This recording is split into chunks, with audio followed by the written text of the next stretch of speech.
I am joined with Simon Thomas and Andy Howell to discuss the Wales team announcement. Gentlemen, where do we start? Well, first of all, sorry we're a bit late. That's my fault because I've been writing up the France team. It's all go on a Thursday. We've had the Wales team, we had the France team. Interesting selections. What do you think? What do you think of the Wales team, first of all? A couple of changes there. Gareth Davis coming in as scrum master instead of Thomas Williams, and Ross Moriarty in the back row instead of Aaron Wainwright. Seems to me that Wales have gone for physicality against the French. Moriarty has done well off the bench, and he's a big aggressive player who's been playing really well for the Dragons. I think he deserved a place in the team, whether it was in instead of Wainwright or instead of Talupi Faletau at number 8. So he's starting. Gareth Davis, close selection that must have been with Thomas Williams. Thomas Williams really good on the ball, did make a couple of mistakes out in Ireland. His defence is work in progress, but Gareth Davis came off the bench in Ireland and he did run up some blind alleys, so I think it was one or the other, because Rhys Webb seems to be out of contention even though he came on even though he's on the bench against Italy. On fitness grounds they don't think he's match fit enough. It's interesting, isn't it, because we said before the championship, we've hardly ever been so spoiled for choice at scrum half with Rhys Webb coming back in the equation. But it sometimes happens, doesn't it? The more choice you have, the harder it is to decide who your number one is, and you tend to sort of fluctuate. So they've all three at a game now. We've had two of them at a start, now with Gareth Davis starting. I mean, Gareth and Thomas have been nip and tuck for a while, haven't they, really? Gareth's been ahead through most of 2019. Thomas kept coming off the bench with those cameo performances for Wales. Just think a couple of things didn't go right for him defensively. In Ireland, he's a quality player. You saw the support line. He ran for the try, and he does make things happen. Then Gareth Davis has been, pivotal to the successes of Wales over the last year, and in particular the role he had in defence. Now, we were talking earlier. What fascinates me is to see whether he'll be given the same licence defensively as he was under Warren Gatland and Sean Edwards. We all saw how he used to fly up the line, put pressure on the outside half, and also create a situation. Potential, intercepts, never more famously than against Australia in the World Cup. So will he play the same role? I don't know, but he'll certainly bring a physicality there, put pressure around the half-back area. And then, of course, you've got Thomas Williams, who'll probably be straining on the leash to come off. It's good to have competition. Yeah, I would hope that Davis does play that role, because I think Wales got to get the French outside half. Roman Ntamack, he's a really good player, but he's only 20, and Wales got to look to rough him up. Ruffle a few feathers. Rough him up? Oh, of course, you got to rough him up. They got to, Italy roughed him up. They hit him in late a couple of times, marginal. I think Wales got to be looking at in the 60s, Yeah. These things happen in national level. A lot of it is about intimidation and that. So Wales got to look to get at him, and it's going to be a great battle with Gareth Davis. His physicality, he's always he's up against Antoine Dupont, who to me, was he only 20 as well? I think 20s, and I would say he's the best scrum half in the world. And it's going to be a good matchup there. It's an interesting point, doesn't it? Because this is a young French side, a lot of them coming to Cardiff for the first time, more physical. Is that a tactic? Is that just an overall tactic, is to intimidate, to put it up them a little bit? Well, international rugby comes down to a few things. 1, fitness. 2, defence. And 3, physicality. And Wales be looking for the big help as well from the crowd for this match. They were quiet against Italy to get on top of the French, make them think, make it a real amphitheatre, and they do need to get into them, and Wales need to boss this game physically, because this is a new French team. It's a young team. One is opening 2 matches championship, top of the table, and so they're dangerous, but Wales have got to rock them early on and knock them out of their stride, and I think the French end could be suspect. The 3 things you said rugby's all about, you're absolutely spot on. There's one I'd add to that. When I spoke to Neil Jenkins last week, fascinating chat about his rugby life, and we were just talking about the role he plays for Wales now, and he said international rugby is about one thing more than anything these days: it's finding space. You either find space for a little chip, or through a pass, or through a break.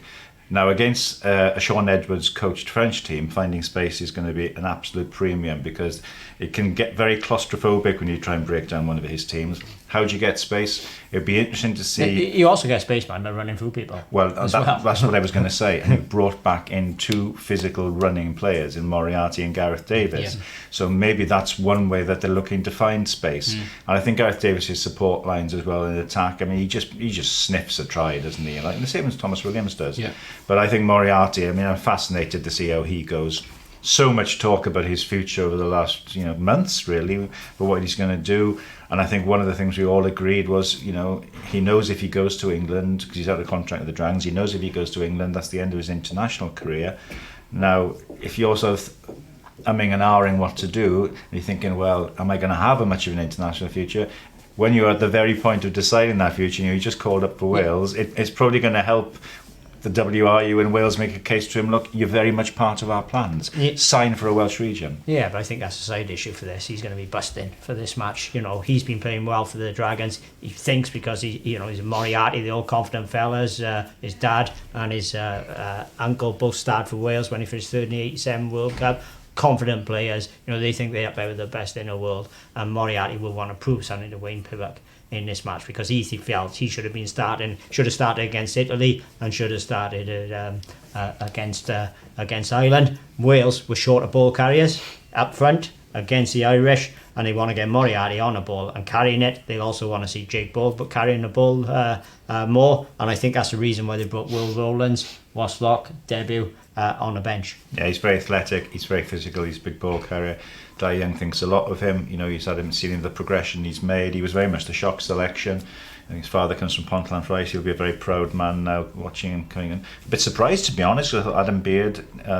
Played really well at the weekend for the Ospreys, but I guess this is proof that he wasn't just in there as a token selection. They won't have a look at him because he's 28, so if you're going to make use of him, and he's the kind of guy, against the French, big ball carrying, big athletic physical player, he's the kind of guy who might well flourish against them. I think it's an interesting team selection. And the other one, of course, is the centre, with Tompkins being retained. Keeps his place, yeah.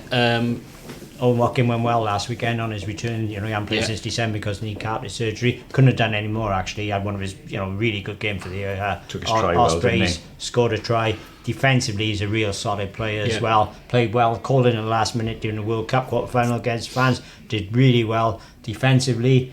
Tompkins, he got found out a little bit against Robbie Henshaw, found him a handful in Ireland, though that was Tompkins' first start. Lama beat him for the try. Yeah, it's a vote of confidence, though, isn't it? Yeah, it's a vote. Yeah, and of course, Tompkins. I don't think they should have dropped him after just that one game. I think he deserves another opportunity because he played excellently when he came on against Italy. What we need to see more, though, is Nick Tompkins on the ball more, because I think that is his strength. He looks a really good attacking player, but in Ireland we didn't see that. And a quick word for Aaron Wainwright, a little bit harsh to find himself on the bench. It's an interesting one, isn't it? Because we always said that the back row was going to be so intense, the competition there. I mean, Wainwright played well against Italy, I thought played well against the Barbarians. Perhaps less effective out in Ireland. It was a game where Wales spent a lot of time on the back foot. They've just gone for sort of a more experienced, slightly more physical player. But Wainwright will come off the bench and his dynamism will be important. I'm not buying that about experience, so Wainwright played right for the World Cup campaign. Who's got the most caps? Well, let's bring back Gethin Jenkins then. He's got a load of caps. Come on, it's a load of rubbish, isn't it? Well, it's true that, who played more international rugby than Aaron Wainwright last year? Yeah, exactly. Wainwright was top of the charts. Yeah. So, I think he has got the experience. Yes, Wales were found out a bit in Ireland, but that came because they were under pressure, the front five and that, from the, it all starts up there. The other bloke we haven't mentioned at all, who'd have probably played at Six Nations, was Josh Navidi, who got injured before the first match. Fair to say is if you look at the Grand Slam, Moriarty started every game doing that. So it's not as if he didn't play a big part in 2019. My argument before the Six Nations. The answer actually is Moriarty. And before the match and before the match and before the Italian game and the Ireland game, is Moriarty should have started both those matches in place of Faletau, who'd only played before the championship 3 matches in 30 months and was clearly not match fit.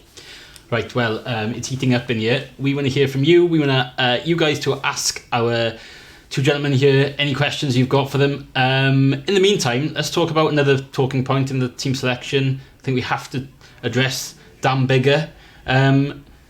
So he's been named in the squad. He's passed the fitness tests. But interestingly, the WRU have felt the need to put out a statement with the team selection today, and I'll read that out to you now. It says, Dan has been in full training since last week and has completed all protocols. All testing has been undertaken with the addition of a globally renowned concussion expert reviewing Dan's return. WRU say they proactively sought that expert out. All steps have been taken with Dan's health at the forefront of decision making, as player welfare is the number one priority.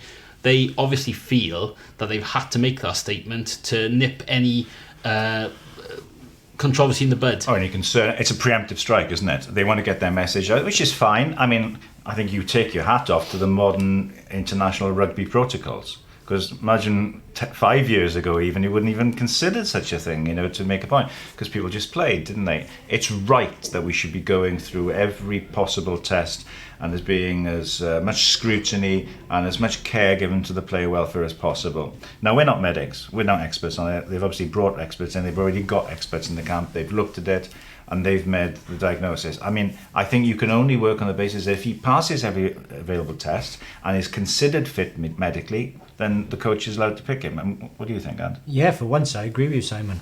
However, if he goes off in this game, let's hope it doesn't happen. If he was to suffer another concussion in this match, there will be an outcry, not just in Wales, but the outcry will actually be greater in the wider rugby world because concussion is such a hot topic. But there's nothing to suggest that he's any more susceptible to a concussion now than he would have been at any time when he's fit, because what they're saying is that he's fully fit. Yeah, and I understand that.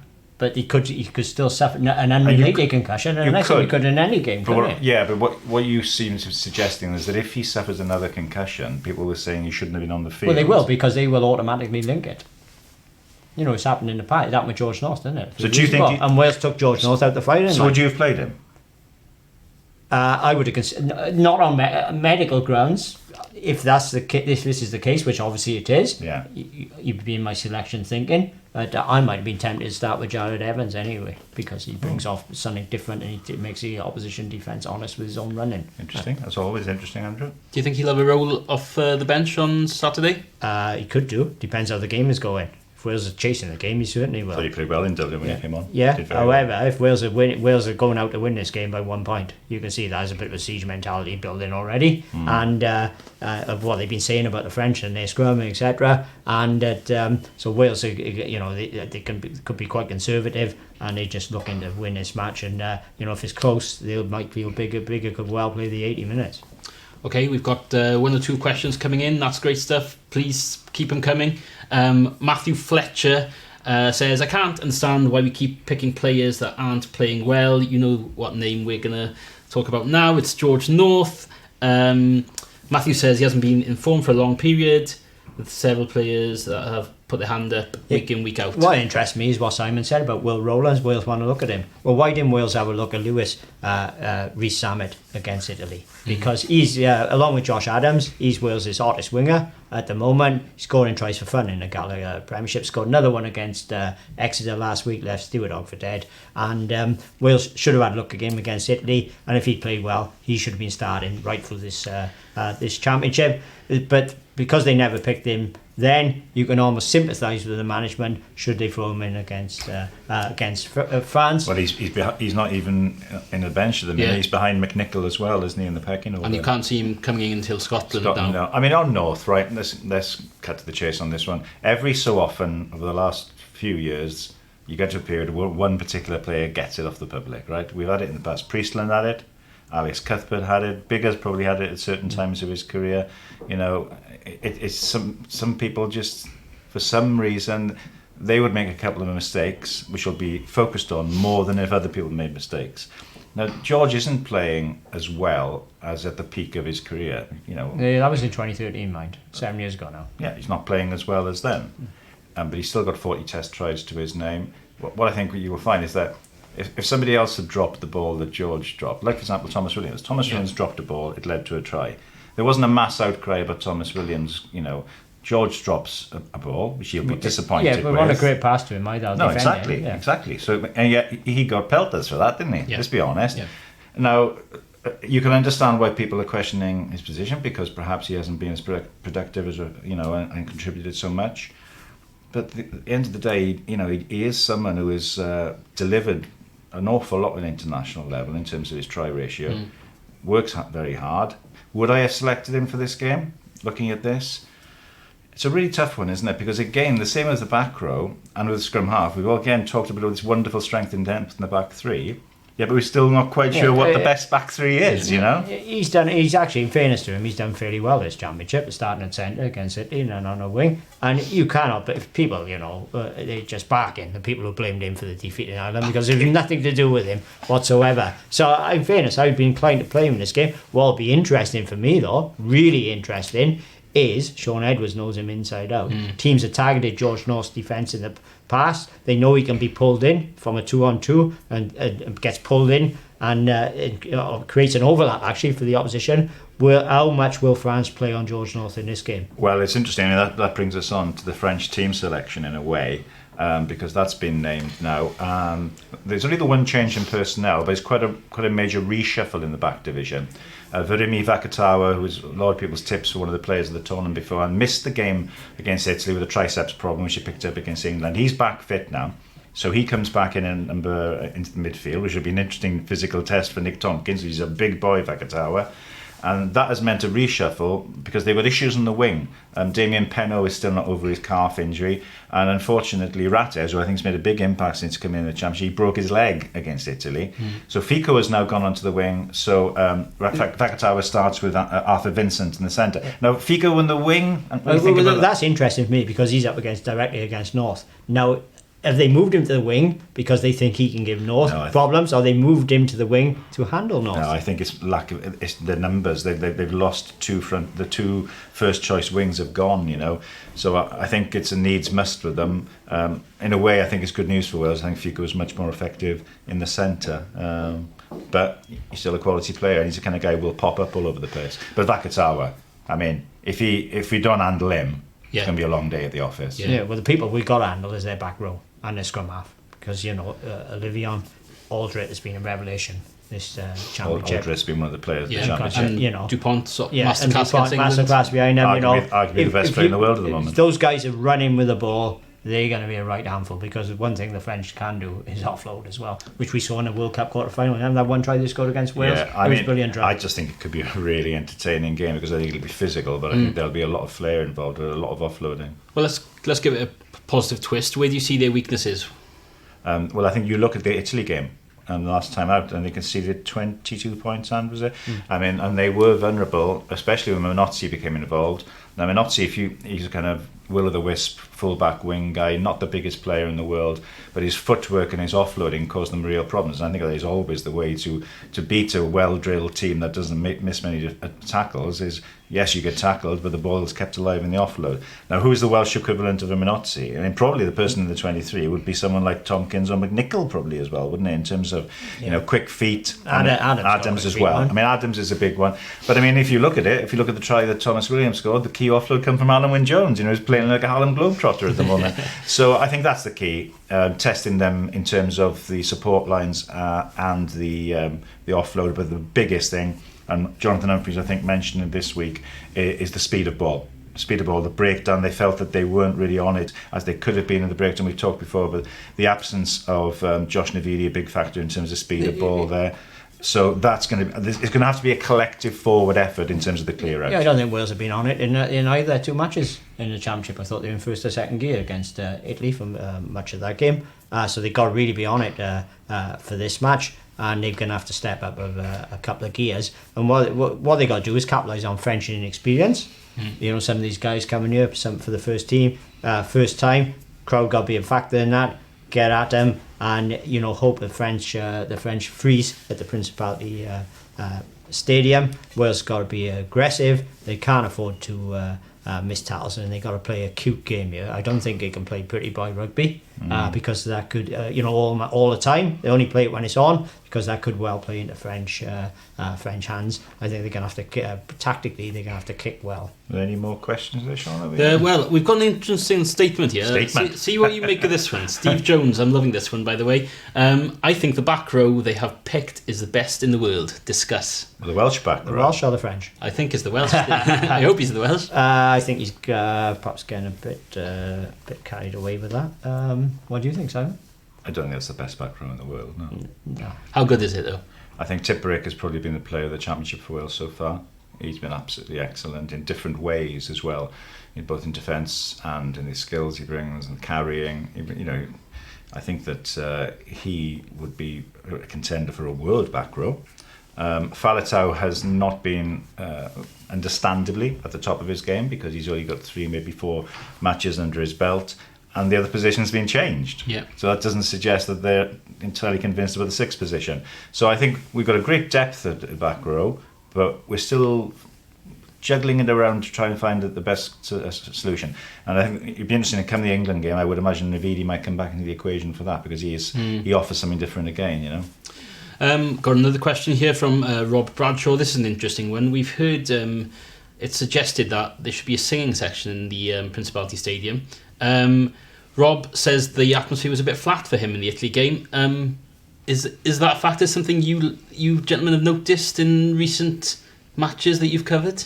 It depends what's happening on the pitch. It all starts on the pitch, you know. If it's going really well on the pitch and it's exciting and all that, people, the crowd really get into it. I think against Italy, people turned up expecting a Wales win, you know, and almost complacent themselves. And Wales went through the motions for quite a bit of that game as well. So it wasn't exactly the most exciting match. And of course, let's don't beat around the bush there. There's loads of people who turn up for Wales matches who never go and watch any other rugby games. Don't bother with the regions and all. So, you know, how much they know about rugby. The other thing is that this weekend it's a later kick-off, which is a couple more hours in the hostelries. So that as with the old 4 o'clock and tea time cricket buzz, I think you might find there'll be a few sort of lively individuals in the crowd on Saturday. Well, on that note, including Mr. Howell. Including Mr. Howell. And on that bombshell, that's all we've got time for today, but it's lined up to be an absolute cracker, and I'm sure the atmosphere in Cardiff is going to be absolutely tremendous on Saturday. Join us on Wales Online. We've got the Wayne Pivac press conference, of course, at 2:30. We'll be bringing that live to you, and all the analysis for the rest of the day, building up for that great match on Saturday. Join us here again tomorrow. Thanks a lot.